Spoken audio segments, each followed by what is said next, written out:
found after rewatching some of the movies that I loved when I was a kid that they were often not as good as I remembered.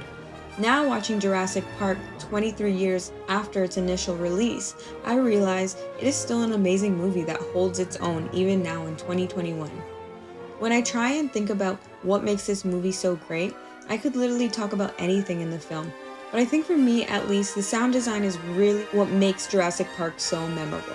In particular, the famous cup scene. The sound designer, Gary Rydstrom, and his crew worked together to balance the different sounds to create an immersive experience for viewers. Jurassic Park, in many ways, put contrasting ideas at the forefront of the story. We see the perils of man playing God and how nature, despite our best efforts, cannot be controlled or maimed for our amusement. We as the viewers feel awe but also fear as we watch the film unfold.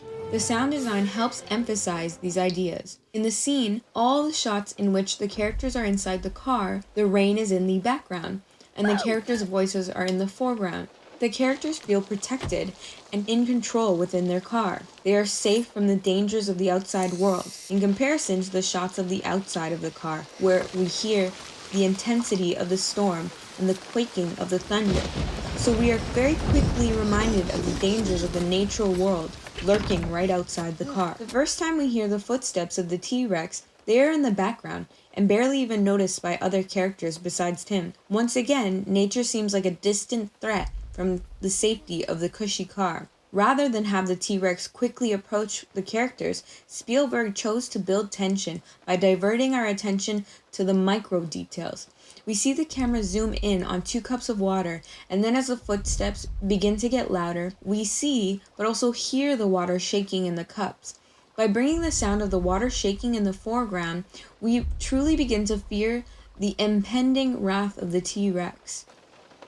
Although, I will say, the film is not without its faults. Some of the sound effects stood out to me. For example, the sound of the bleeding goat was obviously taken from a sound bag.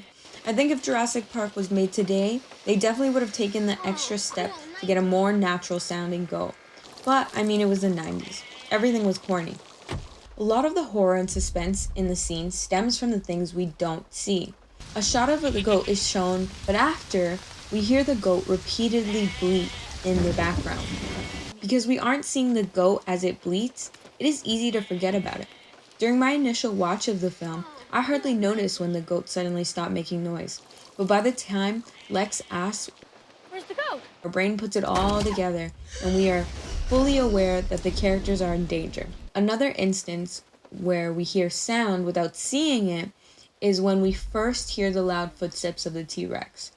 From the second we hear those steps, we instantly know it could be nothing else but the T-Rex.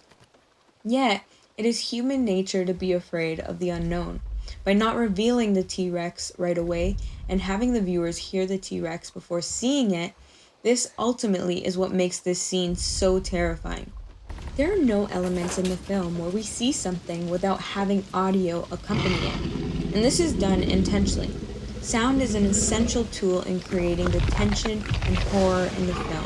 For example, had the sound of the goat landing on the car not been brought up, then that would have taken away from the build-up to the T-Rex's final roar at the end of the scene. Similarly, if the wires were shown snapping, but the sound was not emphasized or present at all, then the scene would be less effective. For the average moviegoer, sound design is often overlooked, because the goal is to make the sound appear as natural as possible. Despite this, in Jurassic Park, it's hard not to notice the sound, because sound plays such a vital role in the film. A lot of the fear and tension is created simply through the use of effective sound design. Many films rely on music to ramp up the horror, but the lack of music in this scene works really well because it makes it that much more real. Gary Rydstrom and his team were able to bring a T-Rex to life for millions of viewers all over the world. Every detail, every specific is accounted for, and because of this, Jurassic Park becomes a real place. Dinosaurs walk the earth once again, even if it's only momentarily.